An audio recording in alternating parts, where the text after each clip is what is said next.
Hello friends, आप सभी का जीके क्लासेस में हार्दिक स्वागत है। आज करेंगे हम नेशनल जीके के most important questions.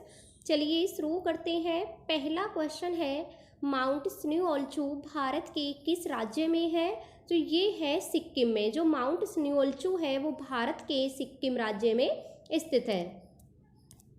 Mount स्न्यूऑल्चू Sikkim राज्य के ऊंचे पर्वतों में से एक है। ये माउंट स्न्यूऑल्चू है क्या, सिक्किम राज्य का एक ऊंचा पर्वत है और इस पर्वत की जो ऊंचाई है वो है 6888 मीटर। और अगर हम भारत में हिमालय की सबसे ऊंची चोटी की बात करें तो वो है कंचनजंगा, जिसकी जो ऊंचाई है वो है 8598 मीटर। ये है भारत में हिमालय की सबसे ऊंची चोटी। अगर वैसे हिमालय की सबसे ऊंची चोटी है माउंट एवरेस्ट, लेकिन वो भारत में नहीं है। वो कहाँ पर है? वो है नेपाल में। नेक्स्ट है, थोसीगढ़ जलप्रपात किस राज्य में स्थित है? जो थोसीगढ़ जलप्रपात है ये है महाराष्ट्र में। ये महाराष्ट्र में स्थित है। महाराष्ट्र में स्थित है। पश्चिमी भारत में कोंकण तट के किनारे सतारा शहर से 20 किलोमीटर की दूरी पर है। कौन से तट के किनारे है? ये कोंकण तट के किनारे है थोसीगढ़ जलप्रपात। नेक्स्ट है, चावल की खेती जावो प्रणाली भारत के किस राज्य में प्रचलित जल संचय की एक स्वदेशी विधि है? तो जावो जो प्रणाली है ये कहाँ पर प्रचलित है? ये है नागालैंड राज्य में। जावो प्रणाली भारत के नागालैंड राज्य में प्रचलित है।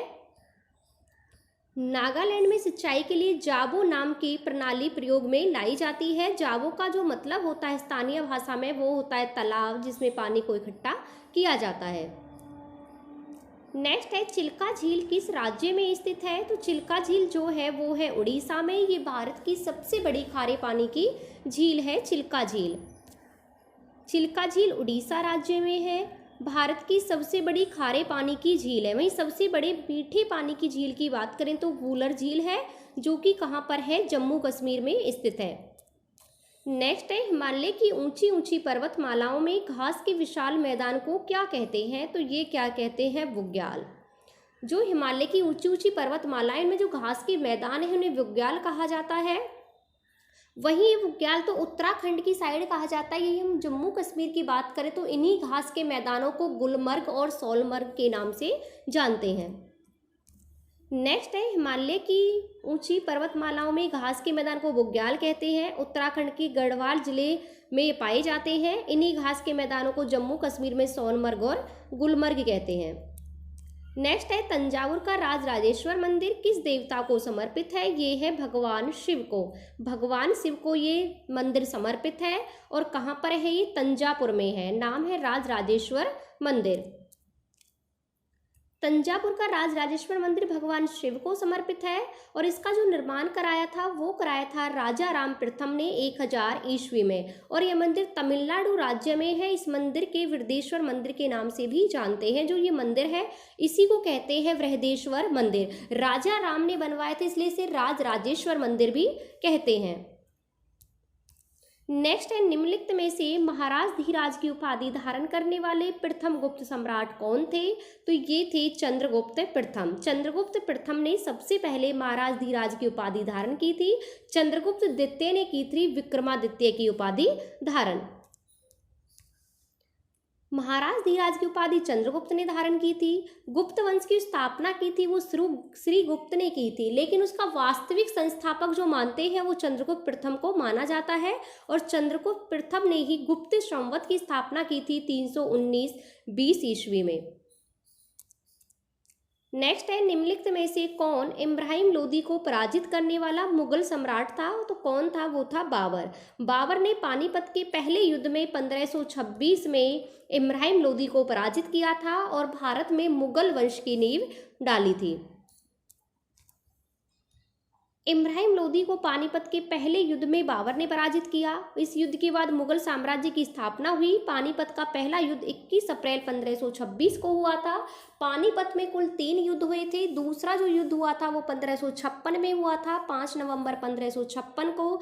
हेमू और अकबर के बीच हुआ था, जिसमें हेमू की हार होती है और अकबर की जीत होती है। वहीं जो तीसरा युद्ध था पानीपत का, वो तो 1761 में हुआ था, 14 जनवरी 1761 को वो हुआ था। उसमें अहमद शाह अब्दाली और मराठों के बीच वो युद्ध हुआ था, जिसमें क्या है, अहमद शाह अब्दाली की जीत होती है और मराठों की क्या हो जाती है, हार हो जाती है। तो पानीपत में कुल 3 युद्ध हुए थे। नेक्स्ट है, किस वर्ष अपनाई गई भारतीय राष्ट्रीय कांग्रेस के तिरंगे झंडे में चरखा रखा गया था? तो किस वर्ष रखा गया था? ये रखा गया था 1931 में। 1931 में अपनाई गई भारतीय राष्ट्रीय कांग्रेस के तिरंगे झंडे में चरखा रखा गया। तिरंगे झंडे को जो अपनाया गया था हमारा राष्ट्रीय ध्वज के रूप में, वो अपनाया था 22 जुलाई 1947 को। इसकी लंबाई और चौड़ाई के हम अनुपात की बात करें तो वो है 3:2। नेक्स्ट है, मौर्य वंश ने किस राजवंश के साथ मगध पर शासन किया था?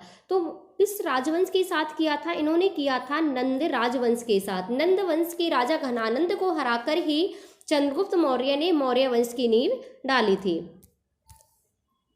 चंद्रगुप्त मौर्य ने नंद वंश के शासक घनानंद को हराकर मौर्य वंश की स्थापना की। और मगध पर जो शासन करने वाले राजवंश का क्रम है वो इस प्रकार है। सबसे पहले जो मगध पर शासन किया था हर्यक वंश ने किया था, इसे हम प्रतहंता वंश भी कहते हैं।